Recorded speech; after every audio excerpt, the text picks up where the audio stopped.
nos acompañan a esta hora en la mesa de consejo de redacción. Saludamos a la doctora Paula Millán Giraldo, neuróloga funcional de la Fundación Instituto Neurológico de Colombia, y también el doctor Fabio Guerra, neurocirujano de la Fundación Instituto Neurológico de Colombia. A ambos, buenos días, bienvenidos a Consejo de Redacción, gracias por acompañarnos. Muchas gracias por la invitación. Vamos a tocar un tema muy interesante, vamos a hablar de la salud mental, de la depresión y cómo la medicina ha avanzado a tal punto de que ya algunos pacientes pueden someterse a una cirugía para tratar esta condición o esta enfermedad. Doctor, comencemos por usted. ¿En qué consiste esta cirugía? ¿Qué tan novedoso fue lo que se hizo en Bucaramanga o ya se ha adelantado en otros pacientes, incluso aquí en el departamento? Bueno, el concepto de psicocirugía, hoy en día más aceptado, la cirugía de los trastornos del comportamiento, es muy antiguo, no es en realidad una técnica quirúrgica reciente. Las técnicas de neuromodulación central se están llevando a cabo en el mundo más o menos a partir de la década del 60, principalmente para patologías como la enfermedad de Parkinson, los trastornos del movimiento, y incluimos entonces en este tipo de modalidad para pacientes con patologías psiquiátricas como el trastorno obsesivo compulsivo, la depresión refractaria o la agresividad refractaria. Estas técnicas lo que buscan es básicamente implantar unos electrodos en un área específica del cerebro para restaurar una dinámica en las redes eléctricas que se ven afectadas en diferentes tipos de patologías. La primera intervención quirúrgica para una depresión en Colombia se realizó más o menos en el año 2011 por un compañero, el doctor Espinosa, en Bogotá, y desde esa época hasta la fecha más o menos en el país se han llevado a cabo más o menos unas 20, 25 intervenciones. Uno pensaría que son muy pocas intervenciones en realidad, y es porque la indicación para este tipo de patologías es muy precisa. No son todos los pacientes que padecen de algún tipo de trastorno emocional son candidatos a este tipo de intervenciones. Hay que escogerlos muy bien y es un porcentaje extremadamente muy pequeño de la población afectada que se podría llegar a beneficiar de una intervención quirúrgica. Es decir, no es tan nuevo como nos parecía a muchos, doctora Paula, preguntarle en qué consiste la cirugía. Es que esto parece muy novedoso porque uno dice, le operan el corazón, lo operan de los riñones, pero del cerebro, ¿cómo funciona eso? ¿Qué tan peligroso, qué tan riesgoso es precisamente someterse a un procedimiento como estos?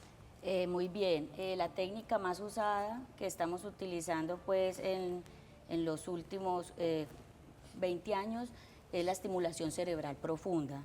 Este tema de pronto es más para el neurocirujano, porque yo soy neuróloga, hago una parte de esa cirugía. Esta técnica consiste en implantar electrodos que van conectados a unos cables de extensión y a un neuroestimulador o marcapasos, en donde por telemetría nosotros tenemos un programador y enviamos a través de ese neuroestimulador una corriente eléctrica que le llega al cerebro, y a través de esa corriente eléctrica estamos modulando circuitos cerebrales. ¿Pero es temporal mientras la cirugía o ya queda el paciente permanente con todo este sistema? Claro, desde que el sistema funcione adecuadamente, esté encendido, porque el sistema se puede apagar, ¿no es cierto? Desde que esté funcionando, el circuito esté íntegro y todo el tiempo esté mandando esta corriente eléctrica, pues va a tener el beneficio terapéutico, ¿no es cierto? En el caso de los pacientes con depresión, con ansiedad, pues va a haber una mejoría en estos síntomas, en su pérdida del interés, en su alegría,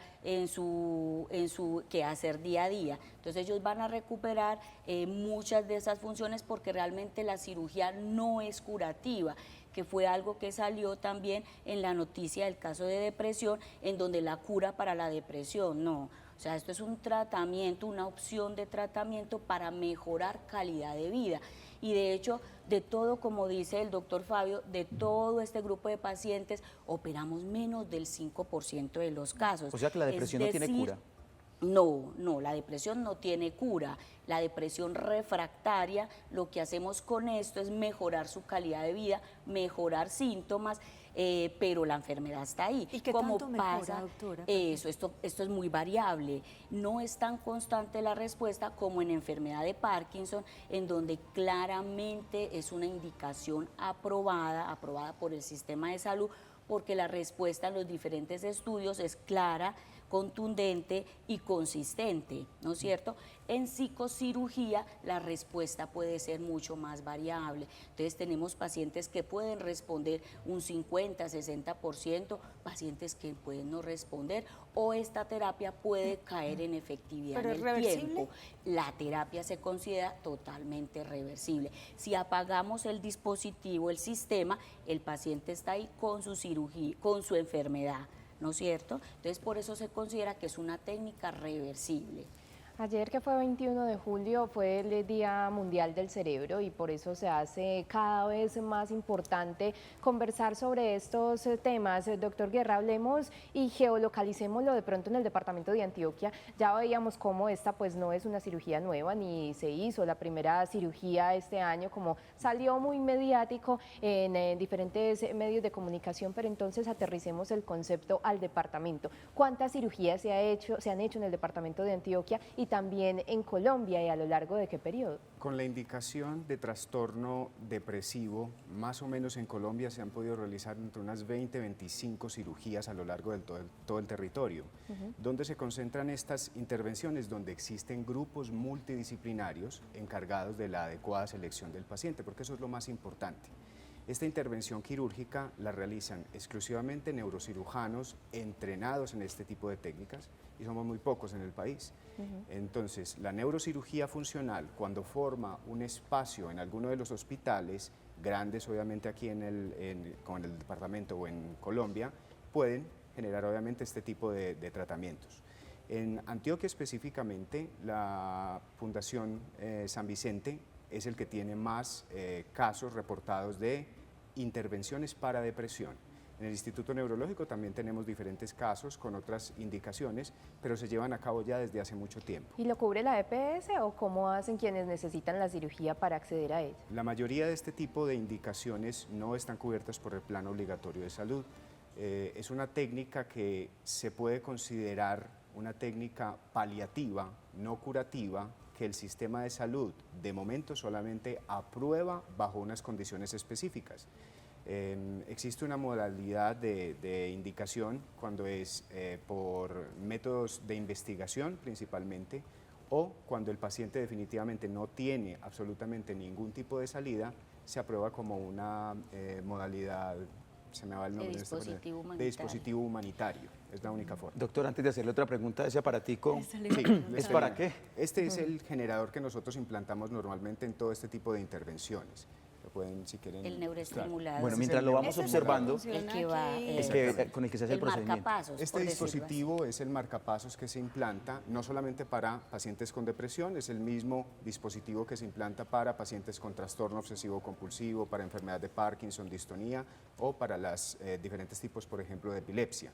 Es un dispositivo que es muy pequeño, seguro, se implanta normalmente debajo de la clavícula del paciente, todo esto va por dentro, el paciente no queda con ningún cable por fuera, y los programadores, sean los neurólogos o los psiquiatras con entrenamiento, lo que hacen son unas lecturas del dispositivo para generar una corriente con unas características específicas, con un ancho de pulso, con un voltaje, dependiendo de la necesidad de cada uno de los Mire, pacientes. esta pregunta es importante para los dos porque sé que es algo que se hace mucho la gente y tiene que ver con el concepto de la depresión. Uno nace con la depresión surge como resultado de las vivencias de la vida, ¿o de dónde surge eso? Porque no todo el mundo tiene depresión, otros simplemente tienen un problema en la casa y dicen estoy deprimido sin en realidad estar depresivos. ¿Cómo entender el concepto de esta enfermedad? ¿De dónde sale? En realidad la génesis de la depresión está muy bien ya estratificada por un déficit de unas sustancias a nivel cerebral. Existen, por supuesto, diferentes tipos de factores ambientales que hacen que esto se acentúe mucho más en los pacientes, pero hay un déficit de diferentes tipos de sustancias a nivel cerebral que son las que generan el ánimo disminuido en este tipo de pacientes y los síntomas que ellos manifiestan. Por eso, nosotros somos muy claros en especificar que el principal tratamiento, por ejemplo, para la depresión no es una intervención quirúrgica, es un manejo multidisciplinario que conlleva el uso de algunos medicamentos, terapias de psicología, diferentes modalidades obviamente de seguimiento para lograr un buen resultado final. La intervención quirúrgica se reserva exclusivamente para los pacientes que nosotros catalogamos de refractarios, que no les ha servido absolutamente ninguna de las técnicas que sí han demostrado que tienen una mayor efectividad. Entre ellas está la terapia electroconvulsiva, la estimulación magnética transcraneal, el uso de diferentes fármacos, cientos tipos obviamente de terapias de seguimiento. Esos son los pacientes que normalmente pueden llegar a beneficiarse de una técnica como esta. ¿Cuáles son los riesgos de este tipo de cirugías?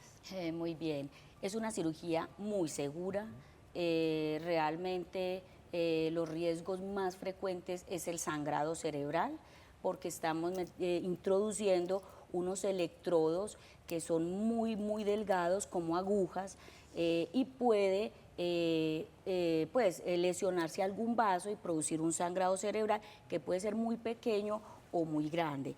Cada vez estos riesgos son menores porque utilizamos software de planeación con resonancia cerebral contrastada para evaluar esos vasos sanguíneos y evitarlos, ¿no es cierto? Entonces, ese riesgo cada vez es menor. Y el siguiente es la infección. Como estamos implantando este dispositivo, unos cables y los electrodos en las incisiones del cráneo o la incisión que se hace aquí infraclavicular, se puede infectar. Son infecciones que realmente no corre la vida del paciente, pero son infecciones que no se curan hasta que realmente explantamos el sistema. Entonces, una cirugía de muy alto costo, ¿no es cierto?, pues se pierde con una infección. Por eso recomendamos mucho a los pacientes el cuidado adecuado de las heridas, un lavado diario para evitar pues este riesgo. En general, los otros son reportes de casos, son muy pocos frecuentes, pero lo más frecuente y que ocurren en menos del 5% de los casos es la infección y el sangrado. Cata, quiere decir que la tristeza no es sinónimo de depresión, que es también parte de la conversación en este momento en las redes sociales. Y que este sería un caso ya muy extremo luego de adoptar otro tipo de soluciones que quizá no hayan funcionado en un tratamiento. Pero quería preguntarles en torno a la implantación de este dispositivo que va en la incisión infraclavicular, como nos lo decía la doctora. Luego de tener el dispositivo, ¿qué otros cuidados se deben tener con agentes exteriores? Por ejemplo, cuando pasamos por los rayos X en los aeropuertos o cuando hay catenarias de luz que pueden llegar a ser algún tipo de reacción a estos dispositivos, doctor. Sí, es una pregunta bastante frecuente de los pacientes. Bueno, a mí me van a implantar esto y yo voy a poder pasar por un aeropuerto, voy a pasar por un detector de metales, voy a poder utilizar un horno microondas. Son preguntas que les nacen obviamente a los pacientes y que hoy en día con los dispositivos tan nuevos que estamos obviamente implantando en el momento no tienen grandes complicaciones. Lo que hay que tener en cuenta básicamente cuando se implanta un dispositivo de estas características es cuando tenemos que hacer algún estudio de imagen complementario.